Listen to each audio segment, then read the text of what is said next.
சின்ன மருமகள் சீரியல்னு அடுத்து வர எபிசோட்ல என்ன மாதிரியான ட்விஸ்ட் எல்லாம் இருக்க போகுதுங்கிறத இந்த வீடியோவுல பார்க்கலாம். அம்மாச்சி கோவிலுக்கு போயிட்டு வரேன்னு சொல்லிட்டு தனியா ரோட்ல போயிட்டு இருக்காங்க. அப்ப கரெக்டா கருப்பும் சேதுவும் ரெண்டு பேருமே கார்ல வந்து அம்மாச்சியை உட்கார சொல்லி சொல்றாங்க.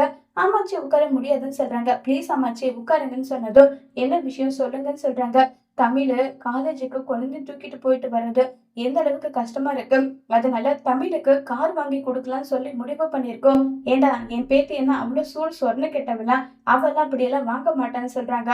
அதான் அது தெரியும் அதான், அதனாலதான் நாங்க ஒரு பிளான் பண்ணிருக்கோம். நீங்க என்ன பண்ணுவீங்கன்னு தெரியாது. அந்த நம்மளுக்கு தெரிஞ்ச ஒரு ஜவுளி கடை இருக்குல்ல, அதுல எப்படியாவது ஒரு 10,000 ரூபாய்க்கு நீங்க புடவை மட்டும் வாங்கி பர்ச்சேஸ் பண்ணிடுங்க.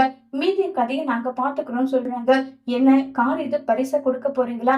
ஆமாதா, அதை மட்டும் பண்ணிடுங்கன்னு சொல்லிட்டு சேதுவும் கருப்பும் சேர்ந்து அம்மாச்சிக்கு பிளான் சொல்லி கொடுக்குறாங்க.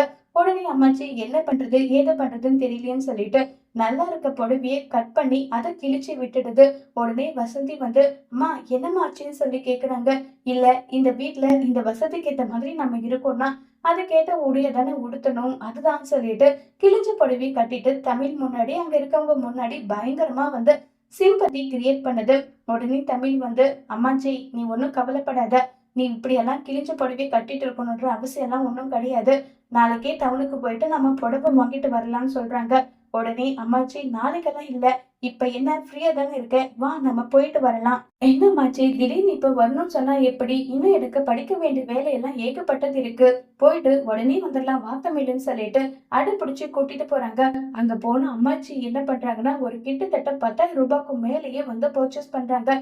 இத பார்த்ததும் தமிழுக்கு என்ன அம்மாச்சி போதுமா இல்ல வேணுமான்னு சொல்லி கேக்குறாங்க. ஏ தமிழ், புடவை எல்லாமே நல்லா இருக்குதா?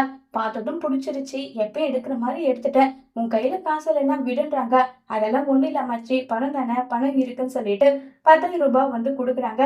மேடம், நீங்க 10,000 ரூபாய்க்கு வந்து புடவை எடுத்ததுனால ஒரு கார் வந்து உங்களுக்கு பரிசா வந்து கொடுக்கப்படும். இந்தாங்க கார் சாவின்னு சொல்லிட்டு கார் வந்து கொடுக்குறாங்க.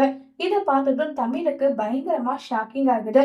இது எல்லாமே சேதுவோட ஏற்பாடுன்றது தமிழுக்கு தெரிய வந்தா தமிழ் அந்த காரை ஏத்துப்பாங்களா இல்ல சேதுக்கிட்டே அந்த காரை திருப்பி கொடுப்பாங்களாங்கிறத வரப்போற எபிசோட்ல வெயிட் பண்ணி பார்க்கலாம். தேங்க்யூ.